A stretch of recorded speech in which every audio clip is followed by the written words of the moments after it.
you all are stressed about the boards exam. से कभी कभार क्या होता है, लिख के तो पूरा पेपर आ गए हैं, अटेम्प्ट पूरा पेपर करके आ गए हैं, बट पूरे मार्क्स नहीं मिले हैं. मैम एग्जाम में जैसे कि हम हैं तो हमें सेक्शन ई से स्टार्ट करना चाहिए या ए से? क्या डायग्राम जो हम ड्रॉ कर रहे हैं क्या हमको ध्यान रखना चाहिए?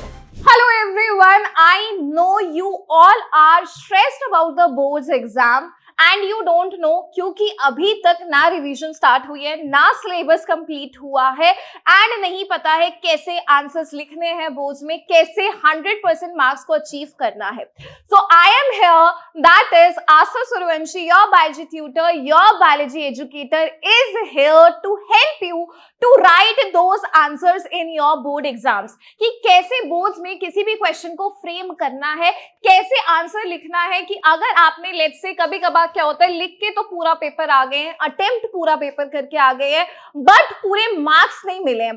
सो how to score that complete full marks in every question you are attempting. So let's get started without wasting much of our time. So yes, all these tips will be very easy, very simple. हो सकता है आपने कई बार सुनी भी हो, but हम जब बोर्ड का एग्जाम आता है, जब मेन मुद्दा आता है, तब हम इन टिप्स को भूल जाते हैं. So simple yet powerful tips. Let's get started. So the सबसे पहली टिप जो मेरी आपके लिए है, understand the question. Understand the question का मतलब है यार, कोई भी क्वेश्चन हो, चाहे एमसीक्यू हो, चाहे आपका क्वेश्चन हो 2 मार्क्स 3 मार्क्स का, you have to read the question twice. 2 बार पढ़ना है. सबसे पहले क्वेश्चन में आपके दिमाग में एक बेसिक आइडिया फ्रेम हो जाएगा कि किसी भी क्वेश्चन को किस तरीके से लिखना होगा. एक आइडिया पता लग गया कि क्या पूछ रहा है, व्हाट, हाउ, व्हाई, एक्सप्लेन पूछ रहा है, डायग्राम पूछ रहा है. एक बेसिक आइडिया आपको पहली बार रीड करते ही आ जाएगा. Why I'm asking to read it twice? जैसे आप दूसरी बार पढ़ते हो ना, आपके दिमाग में एक प्लान आ जाना चाहिए कि इस पर्टिकुलर क्वेश्चन में लिखना क्या है. जस्ट क्वेश्चन एक बार पढ़ा और ब्लाइंडली जब हम लिखना शुरू कर देते हैं ना, हम मुद्दा भूल जाते हैं. क्वेश्चन मांग क्या रहा है आपसे, what the question is actually asking you, right? So the second thing I would say is plan the question. Right जितना आपका क्वेश्चन प्लान्ड होगा उतना ही आपका आंसर परफेक्ट होगा. It's a P square game. Planning is equal to perfect marks. ठीक है, plan the question कि आप क्या क्या इसमें पॉइंट्स लिखने वाले, इंट्रोडक्शन क्या देने वाले हैं, क्या डायग्राम आने वाला है, क्या क्वेश्चन आने वाला है. So plan what you going to write it in once you are reading it twice. So that is why हम इसको अंडरस्टैंड कर रहे हैं कि क्या क्वेश्चन ने पूछा है, क्या हम इसका आंसर दे रहे हैं. सेकेंड पॉइंट पे चलते हैं. Second point is format. Format का मतलब है यार, क्या आपको इस क्वेश्चन को ब्लाइंडली लिखना है. फॉर एग्जाम्पल, पेपर में पूछा है what is photosynthesis, explain the events. Right, question ये है, तो हमको स्टार्ट करना है by writing the necessary information. एक बेसिक इंट्रोडक्शन देनी है, एक्सप्लेनेशन देना है, and if required, if time is available, if marks is there, let's say 3 marks का क्वेश्चन है, आप चाहे तो इसमें इक्वेशन भी लिख दीजिए. सो अकॉर्डिंगली आपको इस क्वेश्चन को फ्रेम करना है. व्हाई आई एम सेइंग एक बेसिक इंट्रोडक्शन देनी है, ताकि यार देखिए सबने सुना है कि हम जब भी किसी को देखते हैं ना, हम कहते हैं कि वी शुड नॉट जज anyone by the looks, but we all know that the first impression is the last impression. ऐसा होता है. तो आपका पहली लाइन से ही एग्जामिनर को पता लग जाएगा क्या इस बच्चे को आंसर आता है, किस तरह का कि आंसर लिख रहे हैं. सो मेक श्योर आपकी एक बेसिक इंट्रोडक्शन होनी चाहिए. Then you move towards the explanation and finally आप उसको एंड दे देंगे. By end I mean to say कि if there is necessary कोई इक्वेशन लिखना है, फॉर एग्जाम्पल केमिस्ट्री में कोई इक्वेशन लिखना है, फिजिक्स में कोई एसआई यूनिट तो नहीं भूल गए हैं एंड में, राइट, प्रॉपर आंसर फ्रेम करना है. If diagram required please place it there. So that is about format is the key. Second thing, use keywords and bullet points. अब यार देखिए, एग्जामिनर के पास वेला टाइम नहीं है कि पूरी वहां पे कहानियां जो तुमने जिसकी जरूरत भी नहीं है वो वहां पे लिख दिया, वो सब नहीं लिखना है. आपको सिर्फ बुलेट पॉइंट्स में आंसर करना है. अगेन फॉर एग्जांपल, अभी थोड़ी देर पहले हमने व्हाट इज फोटोसिंथेसिस वाला क्वेश्चन पूछा था कि क्या इवेंट्स हो रहे हैं. So you have to frame point by point. Sunlight absorb हुई, first point. Second point, light energy chemical energy में कन्वर्ट हो गई. एंड देन फाइनली जो भी हमारा आगे प्रोसेस होता है, CO2 से हमारा कार्बोहाइड्रेट बन गया. So you have to break your answer in your points. So break it to make it question को, अपने आंसर को ब्रेक करिए बुलेट पॉइंट्स में, पूरी राम कहानी मत लिखिए, right? So that was about the third point. Fourth चलते इंक्लूड रेलेवेंट डायग्राम्स। या डायग्राम्स जो हम ड्रॉ कर रहे हैं, क्या हमको ध्यान रखना चाहिए? What should we focus once we are drawing the diagram? Neat and clean, ठीक है, परफेक्ट है। और इसके अलावा कुछ label diagrams, right? Labelling is very important. Next thing, let's say यार अभी बहुत टाइम से ना रिफ्लेक्स एक्शन का एक क्वेश्चन आपके एग्जाम में आता है कि रिफ्लेक्स एक्शन को ड्रॉ करो, राइट? एक दो बार पिछले सालों में पूछा गया है। उस डायग्राम को आपने ड्रॉ तो कर लिया है, लेकिन उसमें एक और चीज की जो बहुत जरूरी है, दैट इज एरोज। अगर कहीं पे भी हमको एरोज दिखाना है कि फॉर एग्जांपल अगर हम हार्ट का डायग्राम दिखा रहे हैं, ब्लड किस डायरेक्शन में जा रहा है, एट्रियम से वेंट्रिकल में जा रहा है, फॉर एग्जांपल आपका सेंसरी न्यूरॉन इंफॉर्मेशन लेके जा रहा है, तो किस डायरेक्शन में इंफॉर्मेशन जा रही है, that is arrows is very very important. So जहां पे भी आपको लगता है कि आपको एक डायग्राम लगाना चाहिए, चिपका देना चाहिए, वहां पे चिपका दो। If your mind feels it, you should actually place your diagram there. It should be neat and clean, it should be having labellings and it should include arrows. एक छोटी सी टिप और देना चाहती हूं, जब आप लेबल कर रहे हो, है ना, व्हाटएवर, लेट्स से आपने इस सर्कल को लेबल करना है, एक सर्कल है ना, कुछ भी लेबल करना है, सो मेक श्योर आपका एरो ना सर्कल की तरफ पॉइंट कर रहा है, ना कि आपकी लेबलिंग की तरफ।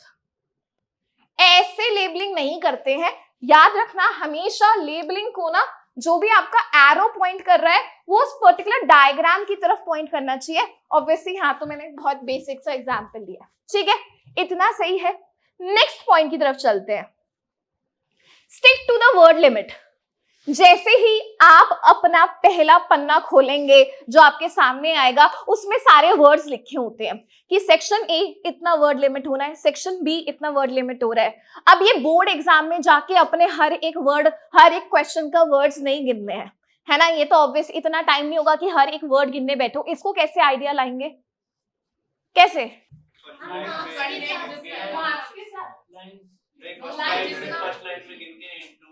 वाह वाह वाह, पूरी मैथ्स लगा दो कि फर्स्ट लाइन में 5 वर्ड है तो 10 लाइनों में कितने होंगे। यार इसका आइडिया सिंपल सा हो सकता है, नहीं, इसका आइडिया पेपर में करना ही नहीं है, इसका आइडिया आपको मॉक टेस्ट से करना है। तो आपको एक आइडिया रहेगा कितनी लाइंस में मैं लिख पा रहा हूँ, आपको पता रहेगा एक लाइन में मेरे कितने वर्ड्स आते हैं। वो आइडिया आप मॉक टेस्ट से लगाइए, फाइनल बोर्ड्स में ना मैथ्स लगाइए, ना काउंट करिए, कुछ नहीं करना है, ठीक है? सो जितना पूछा जाए उतना ही, ना ज्यादा ना कम, ठीक है? नेक्स्ट चीज टाइम मैनेजमेंट। या time management, again I would say ये जो स्किल है ना, ये आपको मॉक टेस्ट से सीख के जानी है। आंसर प्रेजेंटेशन स्किल आपको बोर्ड्स में बैठ के परफेक्ट नहीं करनी है, ये आपको पहले से परफेक्ट करने के जानी है। दैट इज, जैसे कि फॉर एग्जांपल सेक्शन ए में हम सोचते हैं एमसीक्यू होता है, do not give her question को 1 मार्क्स से ज्यादा, 1 नंबर का है, 1 मिनट का ही टाइमर दीजिए। लेट्स से 2 मार्क्स का क्वेश्चन है, 3 to 4 मिनट्स का ही टाइम दीजिए। सो टाइम मैनेजमेंट करना है। अगेन ये आदत आपको बोर्ड में जाके नहीं लगानी है, ये आपको मॉक टेस्ट देते रहना है, जिससे आपको एक आइडिया रहे। Next, conclusion, and with the bank. Why I am saying that, जब भी क्वेश्चन आपने फ्रेम किया है, एंड में एक कॉन्क्लूडरी स्टेटमेंट जरूर लिखिए कि अच्छा भैया ये हम कहना चाह रहे थे, ये इस चीज का तात्पर्य था। क्योंकि एंड ऑब्वियसली जैसे मूवी हम देखते हैं, जब तक उस मूवी का क्लाइमैक्स बढ़िया ना हो मजा नहीं आता है। सो सेम एग्जामिनर जब आपका क्वेश्चन पढ़ रहा है, it's like a story for the examiner, last में कॉन्क्लूडरी स्टेटमेंट को जरूर लिखिए and please highlight that conclusory statement कि आप एंड में क्या कहना चाह रहे हैं, एग्जामिनर को पॉप होना चाहिए। सो हाईलाइट इट, मे बी आप जस्ट अंडरलाइन कर दीजिए।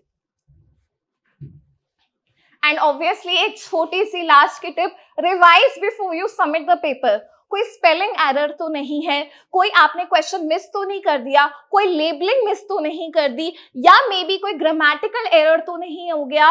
सो इस सब के लिए it's very very important, revise करो ताकि मार्क्स कम ना हो, right? So you have to make sure you have to revise every time, keep at least 10 to 15 minutes for revision, ठीक है? So that was all for the tips of today. If you have any doubt, you can ask me. हाँ जी,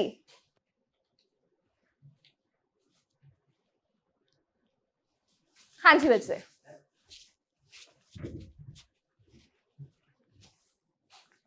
ma'am exam में जैसे कि हम हैं तो हमें सेक्शन ई से स्टार्ट करना चाहिए या ए से? या देखो मैं अपनी पर्सनल टिप कहती हूँ कि सेक्शन ई से जो सबसे हाईएस्ट वेटेज मार्क्स होते हैं वहां से स्टार्ट करो, then you come to section number A. Highest marks को जब आपको लगता है कि मैंने इतने मार्क्स तो अपने पास एक्सेप्ट हो ही गए हैं, सेक्शन ए सिर्फ एमसीक्यू होता है जिसको आप डायरेक्टली एक एक करके सिर्फ आंसर लिख दोगे। For example you just write question number 1, option number A is right, question number 2, option number B is right. उसमें ज्यादा टाइम भी नहीं लगता है। अगर आप टाइम एंड में लूज भी कर रहे हैं, then also it can be beneficial to start from the high weightage carrying questions. Ma'am but इसमें है कि अगर हम सेक्शन ई से जैसे स्टार्ट किया हमने तो वहां पे बहुत टफ क्वेश्चंस होते हैं, तो उन क्वेश्चंस को देख के ना मतलब पूरी नर्वसनेस हो जाती है और फिर जो क्वेश्चंस आते हैं वो भी नहीं हो पाते हैं। तो नहीं, ये हमारा ना एक मतलब मिसकंसेप्शन है कि यार सेक्शन ई के क्वेश्चन बहुत टफ होते हैं। एक्चुअली वो बहुत इजी क्वेश्चंस होते हैं। अगेन आई एम सेइंग, अगर आपने बहुत सारे मॉक टेस्ट प्रैक्टिस करे होंगे ना तो आप वो इजीली बहुत अच्छे से एक्सेप्ट कर पाएंगे। तो ऐसा मिसकंसेप्शन है कि वो टफ ही आते हैं, वो इजी होते हैं, तभी वो 5-5 नंबर के क्वेश्चंस होते हैं। एग्जामिनर भी चाहता है, सीबीएसई भी चाहती है यार आप अच्छे मार्क्स से पास हो, वो भी नहीं चाहेंगे हमारे बच्चे फेल हो। ठीक है, तो इतना टफ पेपर नहीं बन रहा है कि और ऊपर से तुमने इतना पढ़ा है, तो ऐसा कुछ नहीं होने वाला है। Okay ma'am, thank you. ठीक है, so that's it everyone, we shall see you soon, till then keep learning, keep shining.